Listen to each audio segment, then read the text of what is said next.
Hi, I'm Michael. I love movies, and this is my show. So it looks like Hulu's going to be losing the Criterion collection sooner rather than later, so it's time to watch as many artsy foreign films as I can before I'm forced to consider canceling my Plus account. It's a sad time in a white, first world nerd's life when he's forced to choose between streaming services, but c'est la vie. Considering all of this, I thought it was time to go ahead and start picking off everything in my queue that I've been meaning to watch. So, first up on the docket, Ah Monsieur, or Fat Girl as it's less flatteringly titled in the US, is a 2001 French film directed by Catherine Breillat. Catherine Breillat? Breillat? Is it Breillat?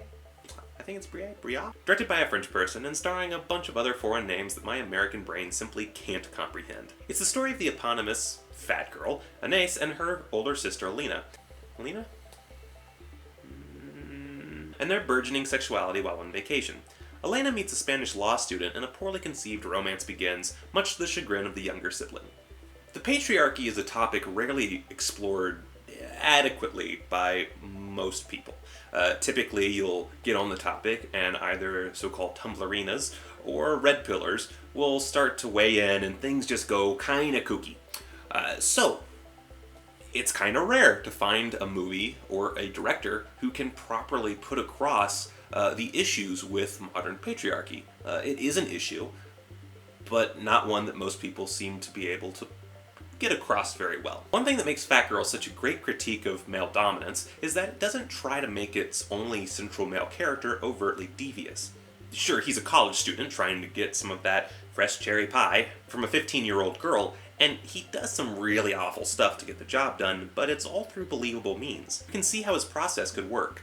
He uses charm and manipulative lies to penetrate Elena's fragile psyche, and, well, you can figure out the rest. In Elena's eyes, this is a romance story, and you could be quick to forgive most younger viewers for mistaking it for one as well. She wants desperately to give her virginity to the love of her life, or so she thinks. Once the initial sex scene comes around, though, it becomes very clear that this is an incredibly messed up situation.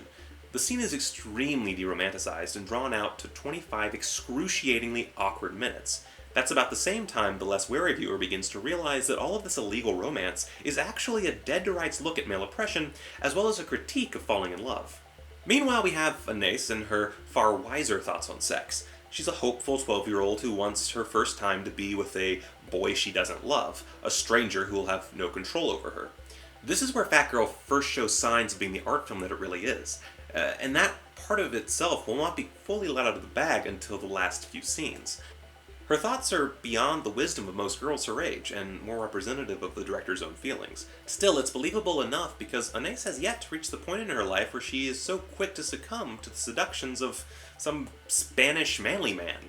Now, this is all pretty mundane stuff, at least for a French film about two young girls confronting modern heterosexuality, but then the film goes completely bonkers. Now, I'm not going to spoil the ending of the film, although if you'd like me to post a more in-depth video, please leave a comment and I'll certainly oblige. Suffice it to say that it's a very sharp turn and one I doubt many will see coming. There's a very strong chance that many viewers, especially those without much experience with modern French cinema, will be turned off by it, but I plead with those viewers to really consider what Breillat is trying to say here.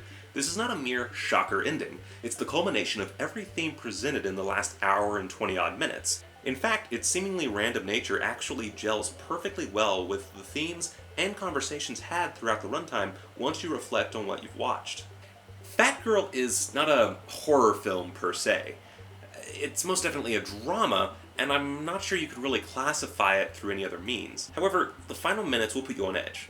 Breillat builds tension with an expert's touch, and by the end of the film you may very well be out of breath. She's that good. To say any more would be a slight to those who haven't seen the film, so I ask you to please check it out. It's one of my new favorites, and at 86 minutes, it's a brisk, if disturbing watch. Thanks for watching Michael's Movie Show, and be sure to check out peanutbutterdisaster.com for more great content.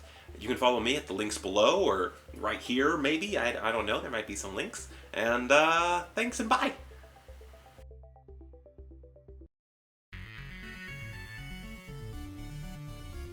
Peanut butter disaster.